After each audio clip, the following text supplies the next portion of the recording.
오늘은 우리가 이제 톨스토이 복음서를 다 읽은 다음에 다시 그런 톨스토이 복음서를 끝마치고 다시 톨스토이 생애와 작품 전반을 마지막에 이렇게 읽어가면서 톨스토이의 생애, 그리고 왜 그런 톨스토이가 이런 복음서 안에서 이런 작품을 남겼는지를 이렇게 함께 나누는 방식으로 오늘 톨스토이 복음서 전반을 마무리할까 합니다. 이제 제목으로는 톨스토이를 위대한 휴머니즘의 승리라는 제목으로 얘기를 합니다. 출발은 레프 니콜라이비치 톨스토이는 1828년 러시아 남부 야스나야 폴리아나 지방에서 이제 백작의 둘째 아들로 태어났는데, 실제로 가난한 귀족 집안이었던 톨스토이 아버지는 대지주들과 딸과 결혼하면서 비로소 소귀족의 가문의 기반을 잡기 시작했다. 백작이었지, 백작 아버지가. 그러니까 사실은 귀족 중에 최고의 귀족 칭호를 받았던 사람인데, 톨스토이의 어머니 마리아 볼콘스카야는 남편보다 5살 연상으로 5개국어를 능통한 지성인이었으나 톨스토이가 태어난 지 2년이 못 되어 죽고 아버지 역시 7년 후에 타계하였다. 그러니까 사실은 참 한 개인으로는 부모 엄마 아빠가 미리 돌아가시면서 사실은 집안의 어른들의 보살핌을 받기는 한 아주 귀족 출신의 사람이긴 했지만 부모 사랑은 사실상 받지 못했다. 그러나 아마 부모 사랑은 받지 못했어도 백작지에 있었기 때문에 주변 사람들로부터 보호받고 충분한 경제적 또는 어린 시절에 부족함 없이 살았을 거라고 예측해 볼 수 있어요. 따라서 톨스토이 형제들은 먼 친척벌되는 타치아나의 손에서 자라났다고 그래요. 이게 타치아나에 대한 얘기가 나오는데, 원래 톨스토이 부친의 첫사랑을 받았다고. 그가 돈 많은 상속녀인 볼콘스키 귀족의 딸과 결혼하면서 눈물을 머금고 물러났다. 그러니까 이제 귀족 가문들은 귀족 가문끼리 결혼해야 되니까 실제로 톨스토이 아버지가 첫사랑이었던 그 타치아나는 진짜 사랑하는 사람이었지만 결혼은 할 수 없었던 여자인데, 결국은 톨스토이의 어머니가 일찍 돌아가고 아버지가 또 일찍 돌아가면서 실질적인 유년 시절에 어머니 역할을 하는 사람이 아버지의 첫사랑이었던 타치아나의 보호를 받고 살았으니까 실제로는 충분한 사랑을 받았을 거라고 볼 수 있죠. 그 고백록에도 나와요. 톨스토이 고백록에도 내가 사실 어린 시절에 보통 이제 이 타치아나를 당신의 이모라는 그 표현을 써요. 타치아나 자기가 한 남성으로서 어머니 같은 타치아나를 정말 존경하는 어머니였다. 실제로 자기를 키워준 어머니로 보고 있죠. 타치아나는 톨스토이 유년기에 가장 큰 문학적 영향을 줬고 82세 죽기까지 톨스토이가 가장 사랑하는 어머니 같은 존재였다. 아버지의 첫사랑이 진짜 어머니가 된 거지. 44년 카잔 대학에 입학한 톨스토이는 재학 때부터 일기 쓰는 것을 시작하여 비교적 자세한 생애를 기록에 남긴 준 작가다. 사실은 작가 역할을 하는 사람들의 특징 중에 하나가 일기 쓰는 것으로부터 글쓰기 훈련을 했다고 볼 수 있는데, 저는 사실 글쓰기 훈련을 어렸을 때 글쓰기 훈련을 잘 받은 사람이 아니에요. 우리는 오늘 날씨 맑음 이렇게 해놓고 오늘 학교 갔다, 날씨가 맑았다, 친구들하고 놀았다, 뭐 엄마한테 야단 맞았다, 뭐 이런 식의 그림 일기 쓰고 그랬잖아요. 그리고 그 일기 쓰기 엄청 싫어하고. 근데 제가 글쓰기 시작한 것은 사실은 언제부터 글쓰기를 전격적으로 쓰기 시작했냐면 2000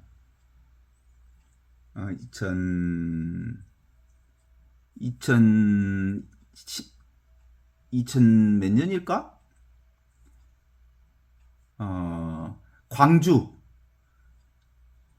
광주 본당에 있을 때 글을 쓰기 시작했어요. 거기서 이제 연수하면서 글을 쓰기 시작했어요. 갑자기 본당에서 나오게 되면서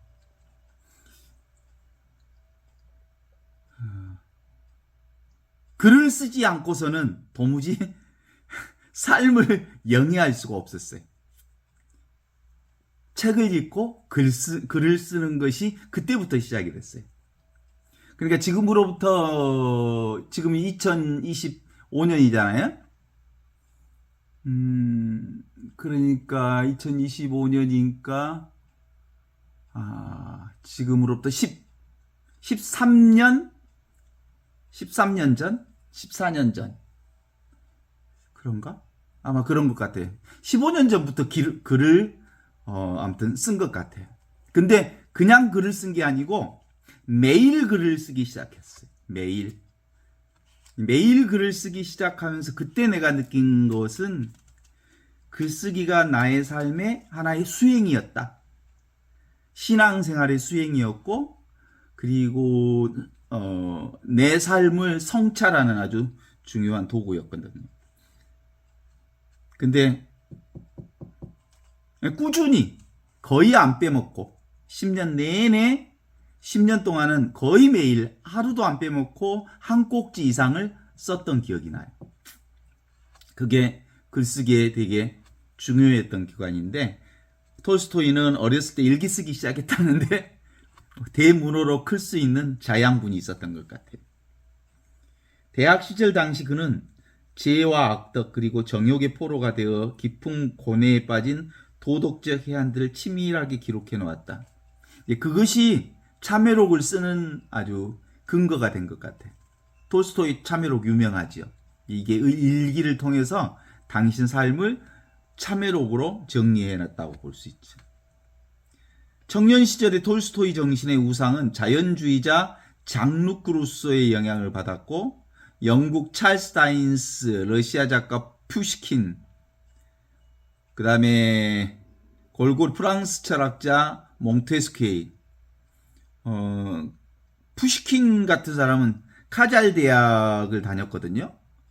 톨스토이가 카장 대학의 학장, 총장이었던 사람이 푸시킨이었어요. 그 푸시킨의 시 알잖아요. 삶이 그대를 속일지라도 노하거나 슬퍼하지 말라. 뭐 우리 이발소에 걸려져 있는 시잖아. 그 누구나 다 아는 건데 워낙 유명한 시죠. 그런 아무튼 그때부터 문학적인 소질들을 개발했던 것 같아요. 그 19살 때 카잔 대학에 중퇴하고 귀향한 후 그는 당대 노예처럼 살던 가난한 농민들을 위해서 노동운동을 시작했다. 그런 것 같아요. 노동운동이라고 하는 것을 농민운동이죠. 농민운동. 왜 그 과정이 시작됐냐면 기본적으로 그 톨스토이가 살았던 생애가 봉건주의 짜르 시대에 그 마무리되어는 짜리 봉건 시대의 마지막과 그 다음에 소비에트 공화국이 시작되어지는 그 사이. 그러니까 톨스토이가 1910년 11년에 돌아가시잖아요. 그 80년 기간이 봉건 시대와 사회주의 시대의 격동기 시대였던, 인간의 상상력, 인간의 가능성이 가장 많은 시기. 그래서 그 러시아 문학이, 그리고 러시아 음악이, 러시아 예술이 최고조를 달하던 시기에 톨스토이가 그 러시아의 그런 문화적 충돌이라고 말할 수 있겠죠. 봉건주의와 새로운 사회주의의 태동기였으니까 얼마나 사람들, 젊은이들이 서양 유럽의 그 민주주의, 프랑스 혁명을 중심으로 한 흘러가는 그 정세가 그대로 러시아 사회로 옮겨지면서 그 영향을 온전히 젊은이들이 다 받아내던, 그러면서 봉건주의에 대한 반항과 그리고 새로운 소비에트 사회주의에 대한 과정들을 보면서 그들의 새로운 정서가 생겼는데, 그게 무슨 정서냐면 비폭력 무저항주의, 그리고 아나키스트라 그러면 나라 없이 살 수 있어야 한다. 나라라고 하는 것은, 나라를 세우기 시작하면 나라가 깡패다. 나라가 허간한 깡패들이어서 민중을, 백성들을 못 살게 군다. 합법적 권력으로 백성들을 힘들게 하는 게 바로 국가다. 그거 우리 대한민국 지금 경험했잖아요. 합법적 깡패 집단인 나라가 얼마나 국민들을 힘들게 하는지 지금 우리 경험하고 있잖아요. 아나키스트들이 그렇게 형성이 됐죠. 그리고 이제 특히 참회록 이후에 톨스토이가 얘기했던 가장 중요한 포인트가 바로 무저항주의, 비폭력 무저항주의. 거기 안에는 근본적으로 사회주의를 거부하는 거야. 사회주의를 거부하면서 그들의 그 특징은 사실은 기독교적 영성을 근거로 한 비폭력 무저항주의가 인도로 넘어가면 간디의 영향을 보여주고, 그때 당시에 한국 사회에서도 여러 가지 영향력을 많이 받게 됐죠. 실제로 근대 그 어머니들 사이, 그 아버지 시대에 제일 많이 읽었던 책들이 러시아 문학책을 가장 많이 읽었다고 그러고, 그 시나 소설이나 또 음악이나 뿐만 아니라 소설 같은 경우 전쟁과 평화 안 읽어본 사람들이 없을 정도로 많이 읽어봤다고. 그때 당대 그 일본 신문사가 쓰는 신문들 안에 그 연재 소설 있잖아요. 대부분 러시아계 소설들이 연재됐다고 그래요. 전쟁과 평화라고 하는 것도 안나 까레레나도 그런 신문사에 연재되어지는 소설 중에 하나였기 때문에 당대 한국 사회 인테리들은 러시아 문학을 모르고서는 한국 사회 인테리라고 말할 수 없을 정도로 그랬다고 그래요. 그 백석이 사랑한 백석과 나타샤라고 하는 여자 이름이 어디서 나오는 이름인가요? 전쟁과 평화의 주인공 이름이잖아요. 그럼 모두가 사실은 그 한반도 땅에 러시아 문학이 가장 많이 영향을 미쳤던 곳이거든. 그게 이제 일본어로 뭐 야마기시 농법, 생명농법, 그 다음에 자연주의, 그리고 이런 자연주의. 실제로는 기본적으로 톨스토이가 생김새는 서양적인 생김새를 가지고 있지만 사상으로는 동양적 사상에 물들어져 있는 사람이어서 도가 철학과 장자 철학을 아주 심취했던 사람이고, 그리고 기본적으로 동양 철학을 아주 좋아했고 동양 철학을 번역했던 사람이었기 때문에 기본적으로 톨스토이 사상 근간에는 동양 철학이 기본으로 깔려 있다고 볼 수 있죠. 나는 도대체 누구인가? 태역장교의 아들로서 태어나 7살에 고아가 되어 남의 손에서 자라나고 공부를 하고 17살에 겨우 자유의 몸이 되었다. 나는 재산도 없고 사회적 지위도 없으며 사상도 주장도 없다. 돈을 낭비하고 젊은 시절에 아무런 목표도 없이 헛되이 보냈으며 빚을 지고 카프카스로 달아난 사내에 불과하다. 당시 카프카스는 러시아 지식인들에게는 낭만적인 모험의 땅이었으며 억압된 젊은 러시아인들이 도피의 땅이었다. 당대의 작가 푸시킨과 레르몬트프가 쓴 소설 속에서 토착민 반란의 무대가 되었던 곳으로 유명하다. 후대 톨스토이의 전쟁 소설은 대부분 이곳에서 경험이 되어 토대가 되었다. 그러니까 카잔 대학을 그만두고 이 양반이 사실은 농민들을 교육하는 농민학교를 세워서 농민운동을 했던 사람이에요.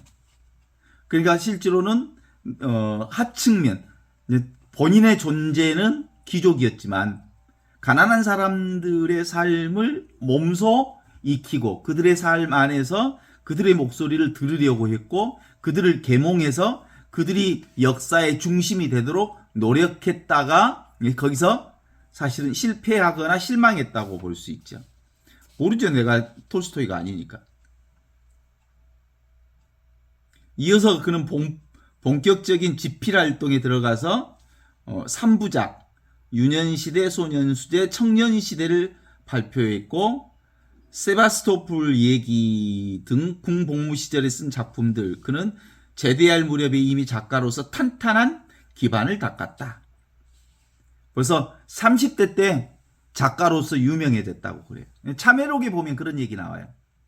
당대에 러시아 사람들이 문학과 예술을 좋아하는 사람들이었기 때문에 작가들이 어느 정도의 위치에 속해 있었냐면 성직자 반열에 속해 있었다고 해요.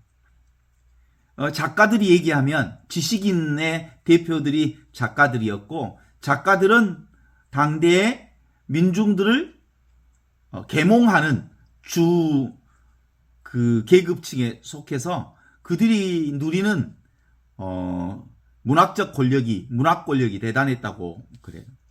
그러면서 그때 이제 톨스토이 고백록에 보면 그런 얘기들이 자주 나옵니다. 작가로서 유명해지려면 민중들의 욕구에 맞는 소설을 쓰거나 작가로서 그런 지향성을 가진 글을 쓰면 사람들로부터 존중을 받았어요.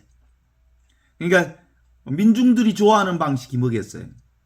사실은 욕망중심주의.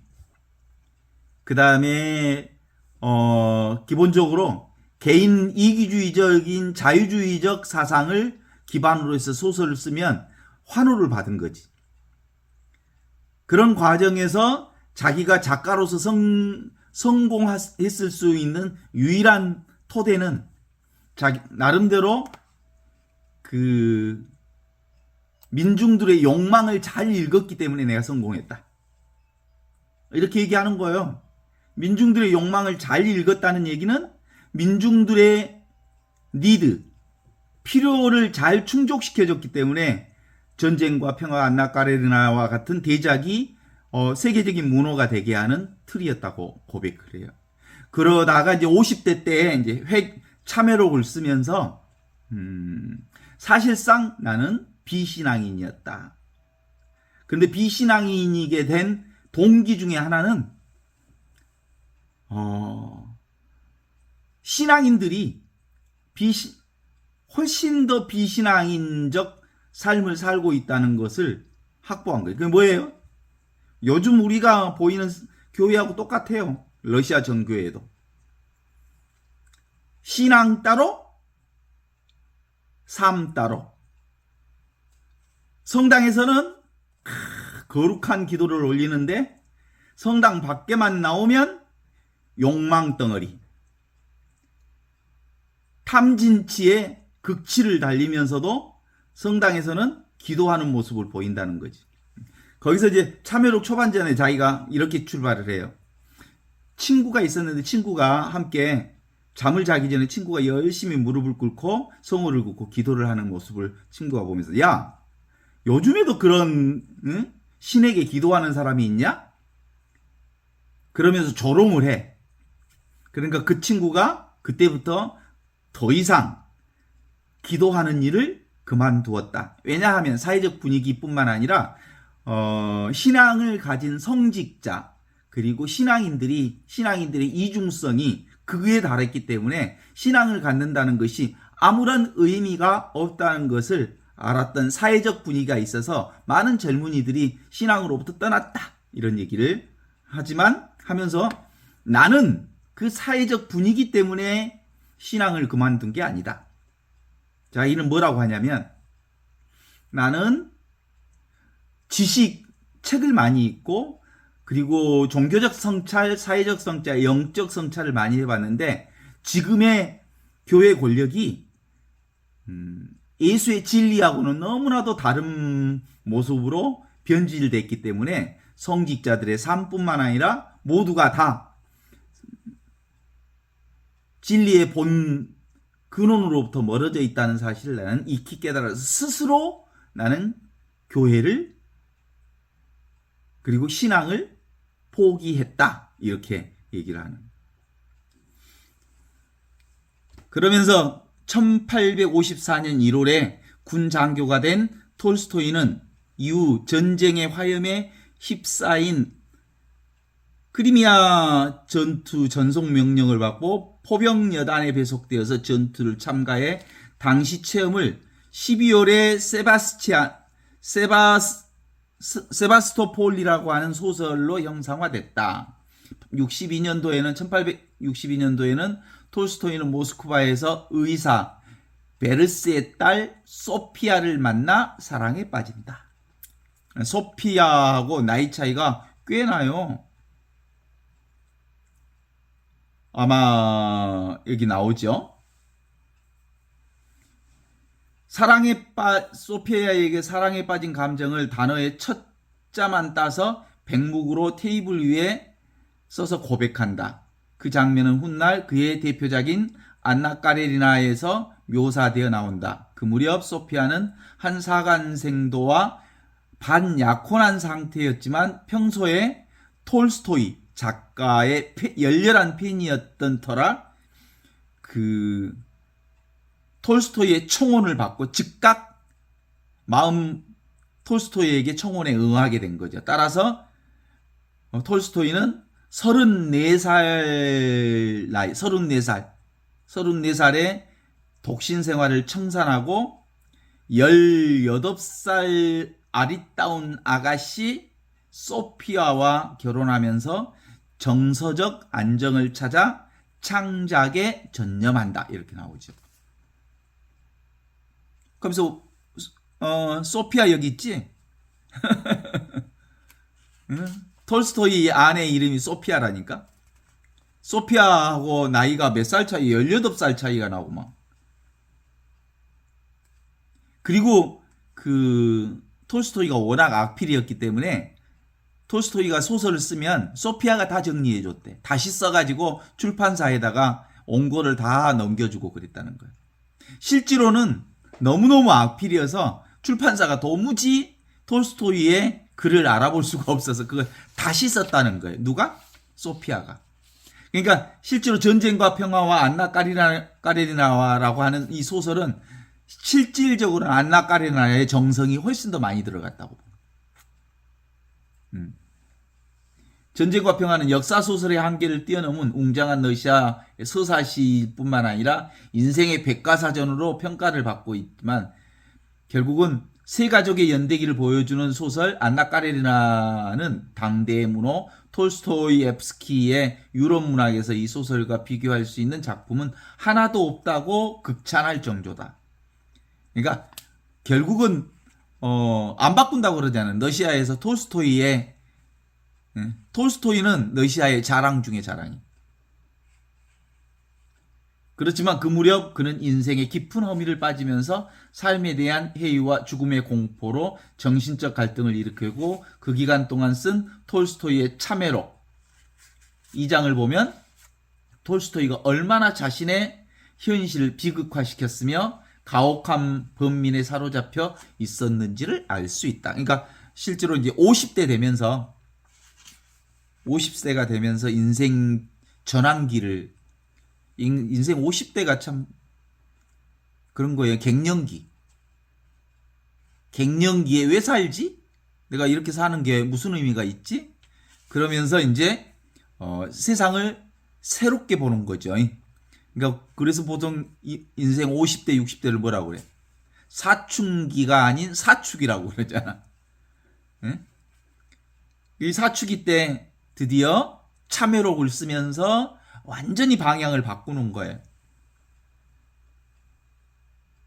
방향을 바꿔서 종교인이 된 거예요. 종교인. 영성가가 되는 거예요. 신비주의자가 된 거예요. 그래서 자신의 삶을 새롭게 보는 거예요. 관점이 달라진 거예요. 세상적 관점에서 무슨 관점으로? 하느님의 관점으로 바뀌어요. 세상적 관점이라는 게 이론적 삶의 관점에서 이론적, 비이론적 진리의 관점으로 관점을 바꿔요. 그래서 사람들에게 그 진리를 서로 공유하고 싶어서 글, 소설이 완전히 달라져요. 지금 우리 톨스토이 단편집을 매일 한 편씩 읽고 있잖아요. 동화 수준이잖아요. 어때요? 읽어보면서. 사람은 무엇으로 사는가 이 책 읽어보면서 어떤 반응을 보이냐면 되게 유치하다. 뭐 그런 느낌이 드는 사람들도 있고 그럴 거예요 아마. 유치한가요?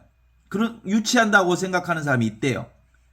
무슨 우리한테 뭐 윤리교사냐 네가? 거의 동화 수준이고. 그래서 보통 어떤 사람들은 이 톨스토이 단편집을 책 읽기 싫어하는 사람들에게 톨스토이 단편집을 책을 좋아하게 만드는 출발점으로 톨스토이 단편집을 익힌다고 그래요. 그래서 이 독서 치료를 하고, 그래서 요걸 읽으면서 눈물을 흘리고 내적 치유의 체험을 하고 그런 사람들이 있는가 하면 전혀 와닿지 않는다. 그런 반응을 보이는 사람들이 있죠.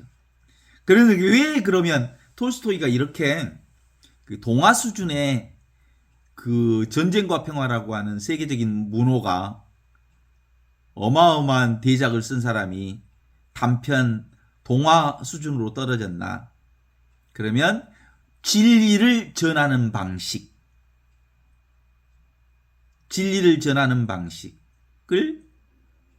민중도 알아볼 수 있도록 가장 가난한 사람들도 들으면 이렇게 살아야 되는구나. 이게 바로 진리를 사는 일이구나. 라는 것을 누구나 다 알아볼 수 있도록 하기 위해서 아주 쉬운 동화의 방식을 선택했다고 보는 건데 그가 그렇게 쓰게 된 이유는 20대 때 카잔 대학을 그만두고 농민들과 함께 농민운동을 하면서 농민들의 삶에 귀를 기울이고 농민들의 삶의 방식을 몸에 익히면서 그 특징 중에 하나가 있어요. 톨스토이 단편집의 출발을 늘 뭐라고 얘기하냐면 가난한 농부가 이렇게 시작해요. 늘 첫머리가 어떤 가난한 농부가 아들을 낳았는데 뭐 이렇게 출발한단 말이에요. 그러니까 배경이 가난한 농민들이 삶의 배경이 돼요. 그러면서 이제 동료 그 작가들한테 욕 뒤지게 얻어먹었대. 무슨 세계적인 대문호가 동화책이나 쓰고 앉아있느냐? 너 미쳤냐? 응? 이거 누가 읽는다고 이런 책 쓰고 그러느냐? 그랬다는 거예요. 그래서 이제 이런 동화 단편집들을 통해서 그가 표현해보고자 하는 유일한 포인트는 뭐겠어요? 진리를 전하는 거예요. 비폭력, 무저항주의, 사랑을 실천하는 주의. 사랑 그리고 종교라고 하는 것은 제도 종교에 있지 않다. 우리의 삶 속에 있다. 그러면 하느님이 어디 계시냐? 성당 안에 있지 않다. 사랑하는 한 가운자리에 있다. 사랑 안에서 사랑 가운데서 삶을 통해서 삶 가운데서 사랑을 배우고 사랑을 실천하면서 진리를 경험하고 진리를 살게 되는 거다. 이게 이제 그 톨스토이의 사상 중에 중요한 사상이어서 그것이 누가 영향을 받았다고요? 인도의 마하트마 간디. 한국에서는 유용모 선생이라든가 한석환 선생. 그리고 그게 소련이나 우리 한국 사회 안에서도 나라가 필요 없다. 아나키스트.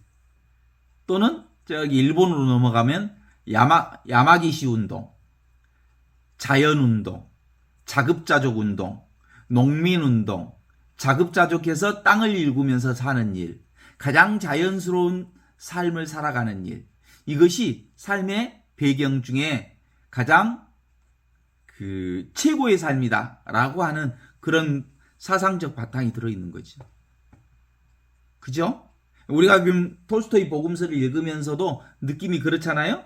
지금 여기, 그리고 가장 자연스러운 상태,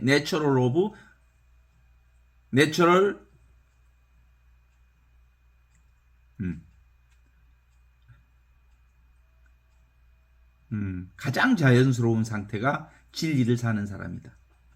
가장 생태적이고 가장 생명적이고 그러는 게 하느님과 함께 사는 일이다. 이런 게 이제 깔려 있는 거죠. 그래서 사실은 톨스토이 복음의 전반적인 흐름을 읽어본 사람들은 우리가 톨스토이 단편집을 읽으면서 너무 쉽다 이렇게 볼 수 있죠. 근데 누군가가 문제 제기를 해요. 그래서 나도 그 문제 제기에 대해서 공감하면서 함께 생각의 여유를 나눌 필요가 있겠다 싶어요. 자, 톨스토이가 이런 자연주의, 이렇게 세계적인 문호였던 사람이 이제 자연주의 선택 방식으로 농사 짓겠다, 가출하고 자급자족하겠다, 돈 안 되는 일 하겠다, 뭐 이런 거 한단 말이에요. 누가 제일 싫어해? 마누라가 제일 싫어하지. 소피아가 제일 싫어하지. 그러니까 톨스토이의 아내의 눈으로 보면 정말 실제로 지가 세계적인 문호가 된 건 누구 덕이요? 소피아 덕으로 세계적인 문호가 됐잖아. 그런데 지는 세상에서 나와가지고 성자인 척하고, 그리고 정말 사람들 앞에서 영성가인 척하고, 그런데 사는 과정에서 보면 소피아하고 맨날 싸웠대. 부부싸움하고 그랬대. 가출하고. 응? 죽을 때까지 싸웠다는 거 아니야? 그래갖고 늙어 빠져가지고 83세 때 막 가출하고, 그래갖고 어디서 죽었냐면 어떤 시골역에서, 시골역 길가에서 죽었다고 하는 거예요. 정말 사람들은 톨스토이를 너무나도 존경하고 톨스토이를 따르는 사람이 많지만 마누라 입장에서는 정말 왼수 같은 놈이었을 거란 말이에요. 어때? 그래가지고 지는 또 회개했다고 참회록을 쓰긴 썼는데 미치겠어요. 회개해서 톨스토이 입장에서는 성자가 됐는지 어쩐지 모르고, 그런데 실제로는 대책 없이 산 사람 아니겠어? 모든 것을 다 남한테 나누어 줘불고, 저작권도 마누라한테 넘겨버리고 가출하고. 그래, 그런 관점에서 톨스토이는 성자냐 위선자냐 이렇게 질문을 던진다면 정해진 사람은 없어. 보는 사람마다 다 다르지. 어떤 사람은 성자라고 부르기도 하고 어떤 사람은 유선자라고 부르기도 하고. 그러기 때문에 실제로 누가 나를 무엇으로 어떻게 부르냐는 별로 중요한 건 아니에요. 자, 다니엘라가 아니야. 그죠? 다니엘라는 지금 여기 이렇게 보고 듣고 느끼고 아는, 눈앞에 있는 이 살아있는 의식 그 자체가 하느님의 생명, 하느님의 본성 자체가 나지.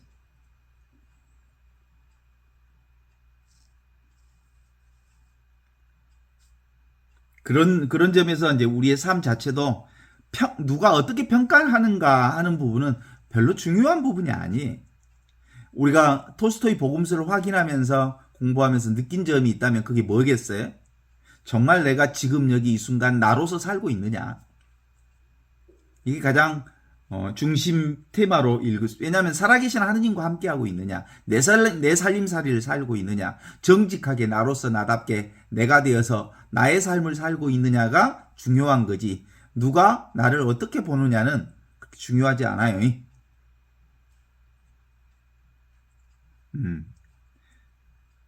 그렇습니다. 여기 조금 더 읽어보면 그렇게 나오죠. 그 당대의 문호 도스토예프스키가 유럽 문학에서 이 톨스토이의 소설과 비교할 수 있는 작품은 하나도 없다.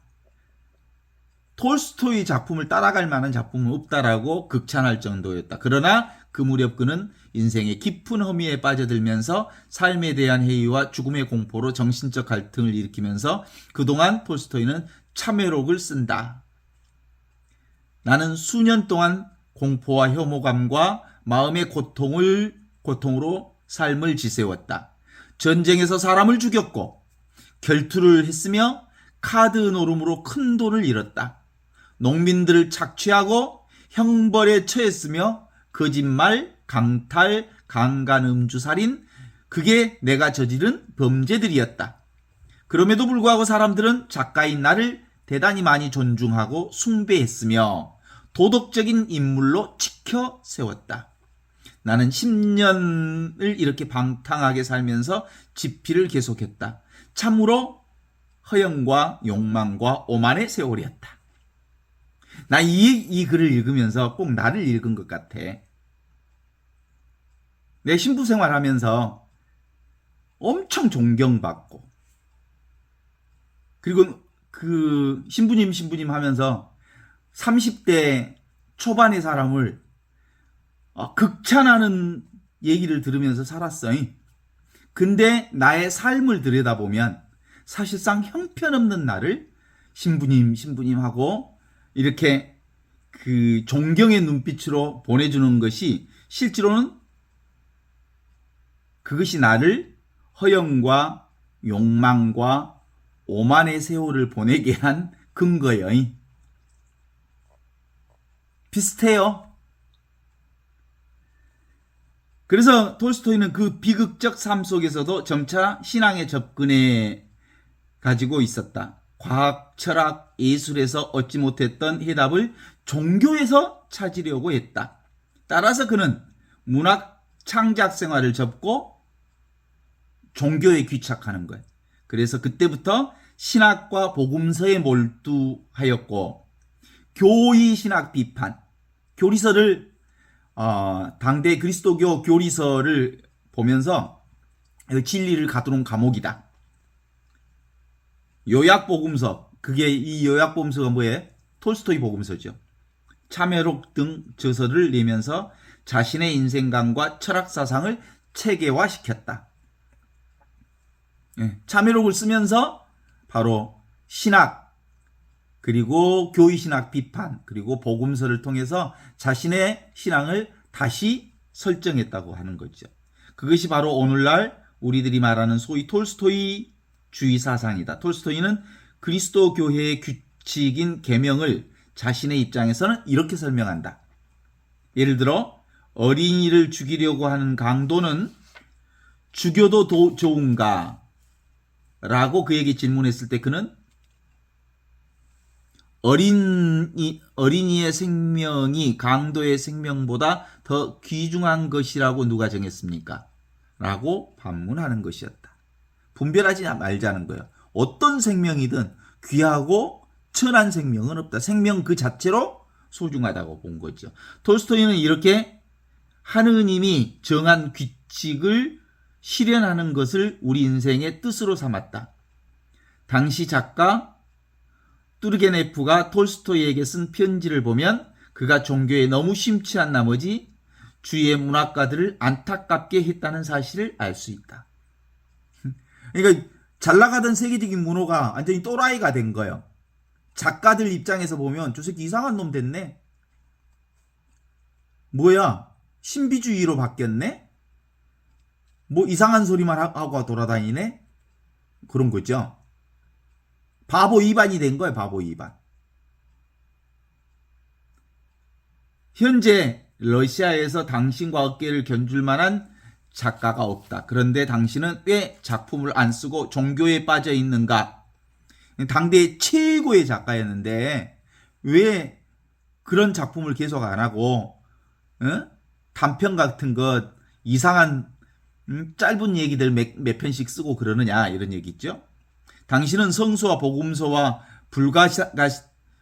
불가시안 윤리서와 사이비 해설 책들을 둘러싸여 있는 것이 아닌가. 이미 문학과는 담을 쌓았단 말인가. 러시아의 위대한 작가여 문학세계로 돌아오라. 이 또라이야.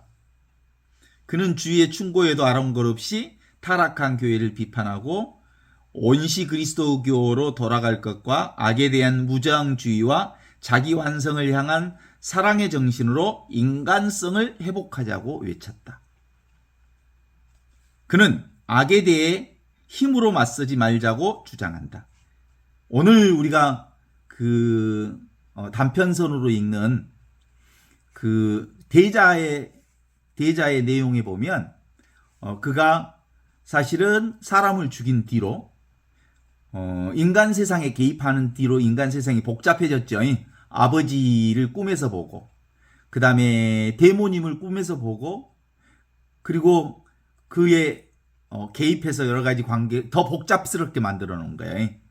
악을 악으로 갚을 수 없다. 오히려 아버지의 농작물에 손을 댄 사람을 감옥에다 가두었더니 더 흉악범이 됐어. 그 다음에 데모님의 남편이 바람을 피는 것을 개입하기 시작하면서 데모님의 남편은 더 아주 나쁜 방향으로 빠졌고 더 타락했고 그리고 데모님도 술에 빠져서 아주 인생을 비참하게 살게 됐고 어머니도 강도를 만났는데 그 강도가 죽는 바람에 차라리 내가 죽었으면 좋을 뻔하면서 우울한 일생을 사는 거 보면서 자기가 인생에 개입하면 개입할수록 악에 개입하면서 악을 악으로 갚는 순간 악은 더 악한 현상을 드러내고 있다는 사실을 보게 된 거거든요. 그게 톨스토이 단편선 대자가 말하는 거거든요. 악은 악으로 갚을 수 없다. 이게 무저항주의를 선택한 톨스토이의 아주 기본 정신이 거기에 들어있어요. 그는 주위의 충고도 없이 계속해서 타락한 교회를 비판하고 온시 그리스도교로 돌아갈 것과 악에 대한 무저항주의와 자기 완성을 향한 사랑의 정신으로 인간성 회복을 외쳤다. 사랑으로만 회복될 수 있다. 삶 가운데 삶을 통해서 사랑을 통해서 지금 여기 이 순간 사랑하는 방식을 통해서 온 축복 오리지널 브레싱 원래부터 가지고 있는 자신의 축복을 회복할 수 있다. 이렇게 본 거죠. 그는 악에 대한 힘을 맞서지 말자고 주장했다. 따라서 러시아에서 일어난 어떤 혁명적 투쟁도 반대한 철저한 보수주의자였다. 오스트리아의 작가인 슈테만 츠바이크는 톨스토이만큼 역사와 문명의 악을 의식한 사람은 없다고 평가할 정도였다. 1882년 톨스토이는 자녀 교육을 위해 모스크바로 이사했다. 그곳에서 그는 처음으로 모스크바 빈민가 참상을 목격했고 히트로프 공원과 라핀 수용소를 방문한 후에 큰 충격을 받고 자신의 안락한 삶을 부끄러웠다. 제가 사실은 노숙자 사목을 하면서 제일로 오랫동안 기억에 남는 친구가 하나 있어요. 그러니까 어떤 적이 지하철에서 이제 자고 그렇게 먹고 자고 했던 친구를 만났는데 그 친구가 계속해서 나를 피했어요. 피하면서 나중에 이제 이 얘기가 됐죠. 피하다가 나중에 이제 만나서 음식물도 서로 나누고 뭐 담배도 나누고 이러면서 이제 이 얘기가 됐는데 그 친구 얘기를 막 듣기 시작했단 말이에요. 그때 내가 느낀 느낌이 뭐였냐면 그 노숙자들의 삶 전반은 뭐예요? 부모의 폭력, 가난, 그리고 음주, 술, 타락, 이게 부모의 인생을 그대로 내려받은 거죠. 가난을 이어받은 거죠. 그때 저에게 필이 온 것 중에 하나 있었어요. 그게 뭐였어요? 나도 저 친구의 환경이었다면 나는 너보다 훨씬 더 비관적인 삶을 살았겠다. 그런 생각이 들었어요. 그래서 실제로 그들이 그렇게 살 수밖에 없었던 삶을 이해하는 데 대단히 중요한 계기가 됐어요. 그래서 그들이 그렇게 존재하고 있는 것 자체가 그 존재에게 있어서는 가장 최상선이다. 나 그때 그 고백을 했었어요. 노숙자로 살아남는 삶의 모습이 그 존재에게서는 가장 최상선의 삶의 모습을 드러내고 있다. 내가 만일 그런 존재의 모습을 살고 있었다면 나는 그보다 더 비관적인 인생을 살았을지도 모르겠다. 그러니까 제가 경험한 겁니다, 사실은. 그러니까 톨스토이가 위대하다고 말할 수 있는 것 중에 하나는 톨스토이는 백작 출신이거든요. 전혀 가난한 사람들의 삶하고는 상관없는 사람인데 그는 농민들과 삶을 2년, 3년 함께 하면서 농민들의 삶을 스스로 익혔고 그리고 늘 가난한 사람들의 현장 속에서 가난한 사람들의 목소리를 들으려고 애썼고 그래서 그의 끊임없이 소설 속에 나타나는 삶의 흐름 중에는 가난한 사람들의 이야기를 소재로 삼아서 진리를 접근하는 방식을 쓰고 있어요. 돌스토이에프스키 작품에 대한 관심이 높아졌는데 톨스토이와 적대적이었던 니체가 독일에서 독일 철학의 대가로 등장했다. 또한 입센 인형의 집이 발표되면서 새로운 모더니즘이 형성되기 시작했다. 특히 근로자 계층을 옹호하는 막심 고리키의 풍운화가 발표되면서 혁명을 선도하는 분위기가 무르익었다. 톨스토이는 당시 예술론을 집필하고 있었는데 1889년 12월에 그의 문학 경력에 가장 강력한 핵을 긋는 작품은 부활을 완성하게 된 것이다. 이게 톨스토이의 그 삶 전반 안에서 이제 보면 결국 톨스토이 안에 소피아는 남편과의 정신적 대립 속에서 살았다고 말할 수 있을 터인데 소피아는 남편을 유선자로 의심했으며 남편이 세상의 모든 재산을 버리고 성서적 청빈 속에서 살아야 한다는 것과 그의 이론적 금욕주의에 대해서 매우 비판적이었다. 가난하게 살아야 한다? 거지가 되어야 한다? 이것이 예수의 가르침이다.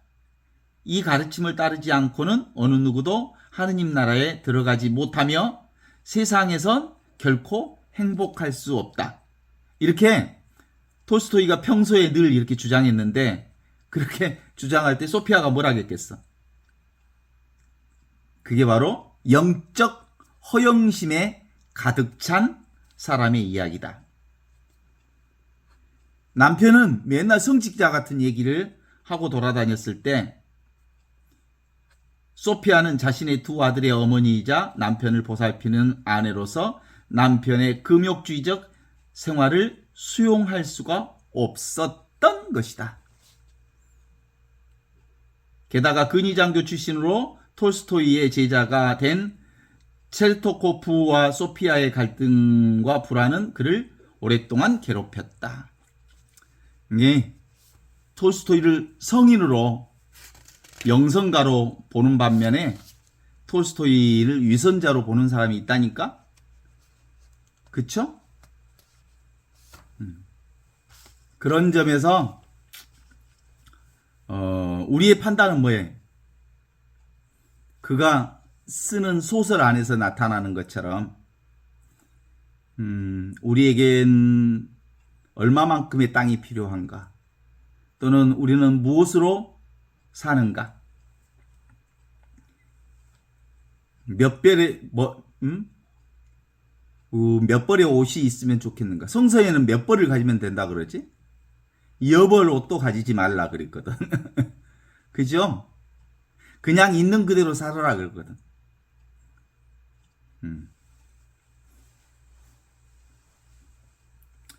사랑이 있는 곳에 하느님이 계시다. 신이 있다. 이게 예수님의 정신하고 이렇게 상통하는데 실제로 현실적인 사람들은 도무지 톨스토이를 이해할 수가 없었어. 예수를 현실적인 사람들이 이해할 수 있을까? 이해할 수 없죠? 그러면 톨스토이 복음서를 우리가 그동안 8개월, 9개월 동안 읽으면서 일반적인 이론적 상을 중심으로 눈에 보이는 세상을 집착하면서 사는 사람들에게 톨스토이 복음서가 복음으로 와닿을까? 예수 복음이 진짜 복음일까? 그러니까 세상을 내려놓아야, 세상에서 죽어야 비로소 하느님 나라를 보는 거지, 세상을 집착하고 세상의 논리 속에 빠져버리면 사실상 예수 복음은 우리에게 어떤 생명력도 가질 수가 없게 되는 거거든요. 예수 복음이 생명력을 가지려면 이원론적인 세상인 세상이 뭐예요? 눈에 보이는 것을 잡으면 하느님 나라 못 가는 거지. 부자가 하느님 나라 가는 것보다 낙타가 바늘귀에 들어가는 편이 낫다 라고 하는 것은 인간의 생각으로는 하느님 나라 못 가는 거예요. 생각은 라면 하나도 못 끓인다고. 하느님 나라를 가는 것은 그냥 사는 거예요. 전체가 삶이니까. 진리는 삶 자체지. 그 이상도 그 이하도 아니에요. 그래서 기본적으로 우리가 마지막으로 정리해야 할 것이 있다면 계속해서 우리가 톨스토이 단편서는 계속 읽을 텐데 뭐라고 말할 수 있냐면 삼위일체 신비라면 보이지 않는 하느님이 보이는 세상과 하나라고 하는 것은 성령의 안목을 가진 사람만이 깨달아 알 수 있다. 성부와 성자와 성령께서 처음과 같이 이제와 항상 영원히 아멘이라고 진심으로 고백할 수 있는 사람만이 예수 복음을 살 수 있는 거여잉. 보이는 것과 보이지 않는 것은 성령으로 볼 때 하나여잉. 보이는 세상 안에 보이지 않는 하느님이 있는 거지, 보이지 않는 하느님이 따로 있는 건 아니에요. 오늘 제가 저기 장흥의 매월농장에 가서 70세 70세 대신 뭐라고 요즘에 70세를 뭐라고 해요?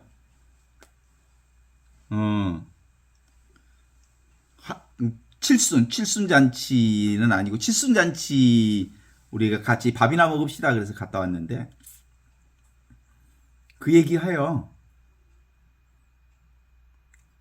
하느님이 어딨어? 하느님 어딨어?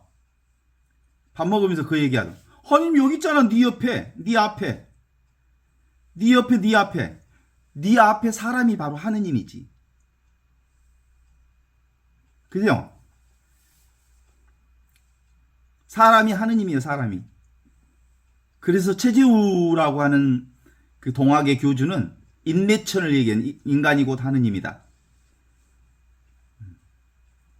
그게 바로 인카르나시오.